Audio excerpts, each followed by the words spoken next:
কেমন লাগছে আপনি যে রান্না করছেন এটা? অনেক সুন্দর দোস্ত, অসাধারণ। অসাধারণ। অনেক। আসসালামু আলাইকুম। বাবা মার কথায় কখনো নিজের সংসার ভাঙবেন না।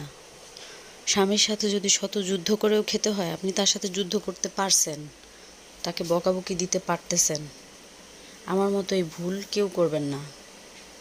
নিজের সংসার, নিজের স্বামী কখনো ভাঙবেন না, ঘর সংসার কখনো ত্যাগ করবেন না বাবা মায়ের কথায়। একটা জিনিস খেয়াল করছেন, বকা দিলে বা অত্যাচার করলে অনেক ক্ষেত্রে বাবা মাই বেশি করে, কিন্তু আমরা সেটা সামাজিকভাবে হোক বা মান সম্মান রক্ষার্থে হোক কাউকে বলি না। এদিক দিয়ে কিন্তু বাবা মা অনেক সময়, বেশিরভাগ ক্ষেত্রেই মানে আমাদের টর্চার অনেক বেশি করে, যেটা আমরা মানসিকভাবে, শারীরিকভাবে, কেউ তো শারীরিকভাবে হয়, কেউ মানসিকভাবে হয়, কেউ দুইভাবেই হয়। কিন্তু সমাজের মানুষকে খুব বেশি পরিমাণে বলতে শোনা যায় না যে আমার বাবা মা আমাকে টর্চার করছে, আমার ভাই বোন আমাকে টর্চার করছে, এটা শোনা যায় না। তাই আমার মতো ভুল কেউ করবেন না। আমি তাদের প্ররোচনায় আমার সংসার শেষ করে দিছিলাম। আমার আমার ছোট থেকেই আমি অতটা দেখতে ভালো ছিলাম না, তাই ওইভাবে আমাকে সংসারে কেউ অ্যাকসেপ্ট করে নাই আমার পরিবারের।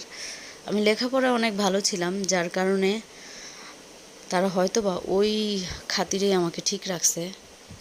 তো যখন একটু বড় হইলাম, আমার একটু বিয়ের বয়স আসতেছি করতেছে, তখনও আসি নাই, তখনও আমি ছোট। এখন যখন বুঝতে পারি যে ওই বয়সটা তখন কত ছিল, আসলে অনেক ছোটই ছিল। তো মা বিভিন্নভাবে বলতো যে এই ভালো ছেলে পাইলে পালায় যায়, বা সমস্যা নাই, আমরা তো গরিব মানুষ, এই সেই। তো এইভাবে বলতো মা আর কি। মেয়েটা এইভাবে দিন দিন মাথা মানে ও কি বলবে কি করবে বুঝতে পারতেছিল না। অসুস্থ হইতো এইভাবে সেইভাবে, ওর বাবাকেও জানাইতো না। বিভিন্নভাবেই হ্যারাসমেন্ট হইতেছিলাম। তারপর ভাই বোনের ভিতরে একটা ঝামেলা হইলে মেয়েটাই মার খাইতো বেশি। মেয়েটা বলতে মানে মার খাইতাম বেশি। তো সেই সুবাদে আর কি আমি রেগুলারলি নিজেকে পরিবর্তন করার চেষ্টা করতাম সব সময়, কিন্তু একটা সময় হয় কি এটার কাজে আসে না। কারণ আমি তো আর অতটা সাহসী ছিলাম না যে নিজে ঘর থেকে বের হয়ে কিছু একটা করব, পারতেছিলাম না।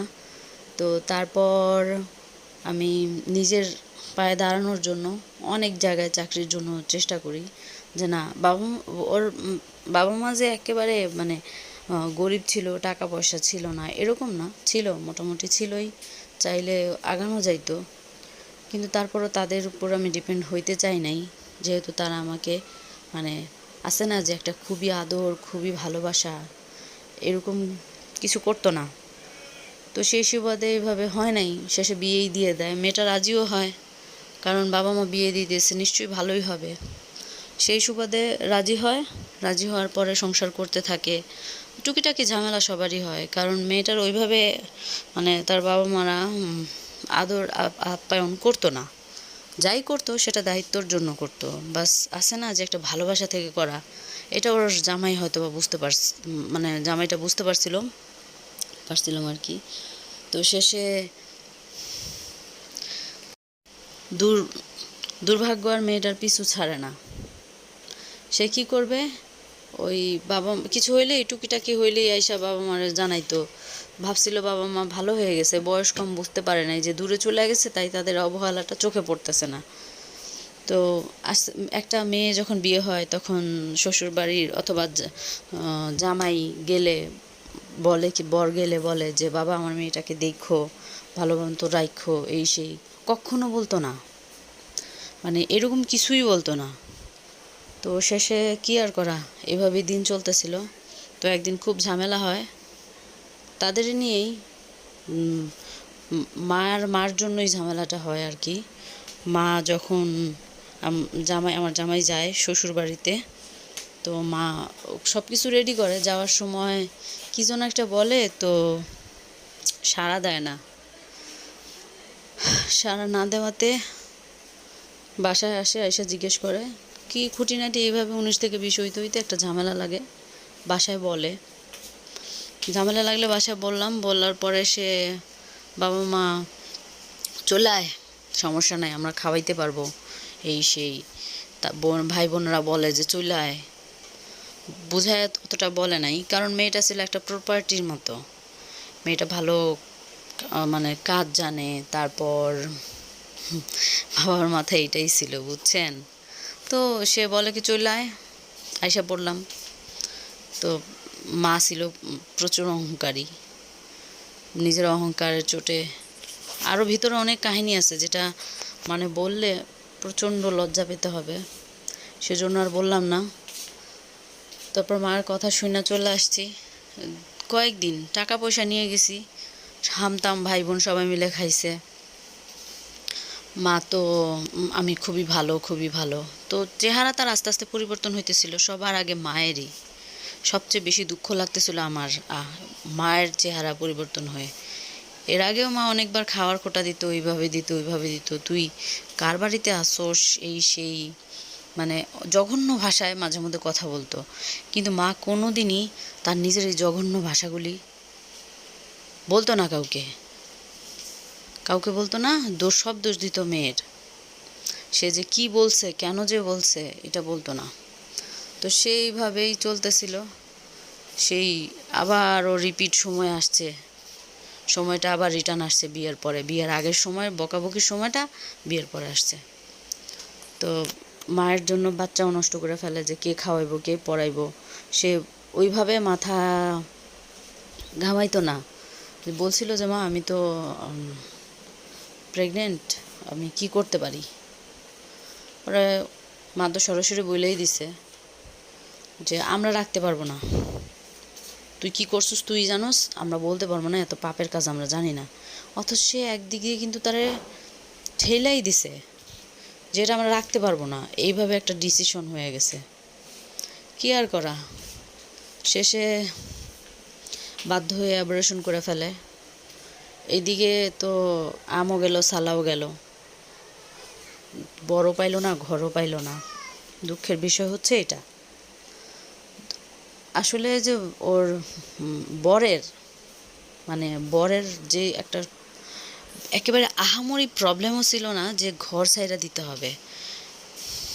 বললাম না মা খুব অহংকারী ছিল, এই খুঁটিনাটি বিষয় থেকে আস্তে আস্তে একটু বড় হয়ে যায়। আর আমি বারবার নিষেধ করছিলাম মা এটা নিয়ে বেশি বাড়াবাড়ির দরকার নাই, বাড়াবাড়ির দরকার নাই, কিন্তু মার হচ্ছে অহংকারের শেষ নাই। সে এটা নিয়ে মানে একটু গলাবাজি করতে গেছিল, একটু মাখামাখি করতে গেছিল। তো ব্যাপারটা বড় হয়ে গেছে, আমার হাজব্যান্ডের ইগোতে লেগে গেছে। শেষে সে বলছে ঠিক আছে বাদ দেন। তারপরে তো এই দুঃখর, এখন অবশ্য আমার বড় বুঝে আমি কেমন ছিলাম, আমিও জানি আমার বর কেমন ছিল। কিন্তু দুঃখের বিষয় আমরা কেউ কারো কাছে এখন যাইতে পারি না, শুধু মায়ের জন্য।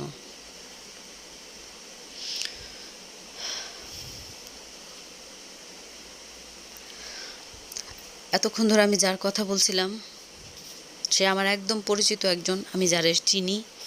সে আমার ক্লাসমেট ছিল, সে আমার বন্ধু ছিল, এখন আমার পার্শ্ব প্রতিবেশী আর কি। একদিন আমি আপনাদের তার কথা শোনাবো, তার নিজের দিয়ে কথা শোনাবো। সে নিজে যদি বলে তাহলে হয়তো বা আরও ভালোভাবে বুঝায় বলতে পারবে। এই জন্যই বলি আসলে সবসময় বাবা মা ফেরেস্তা হয় না, তারাও রক্তে মাংস করা মানুষ, তাদেরও ভুল হয়। তাদের কথা শুনে স্বামী স্ত্রীর মতো মধুর সম্পর্কটা নষ্ট করে দেওয়াটা উচিত না। কেননা বাবা মা আপনাদের বকা দেয় না? অবশ্যই দেয়। সে খাওয়ায় পড়ায় বইলা জন্ম দিছে বইলা আপনি তাকে ক্ষমা করে দেন, তাই না? অনেক সময় অনেক নিকৃষ্ট ভাষায় বকাবকি করে, আমরা তারা ক্ষমা করে দেই তো।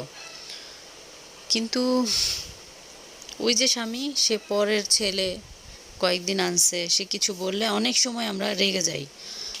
রাগের বশবর্তী হয়ে কিছুক্ষণ অন্য পার্শ্ববর্তী কাউকে শেয়ার না করে নিজে নিজেই কথা বলেন, তাহলে দেখবেন একটা সলিউশন হবে, মাথা ঠান্ডা হবে, খারাপ ডিসিশনগুলি দূরে থাকবে।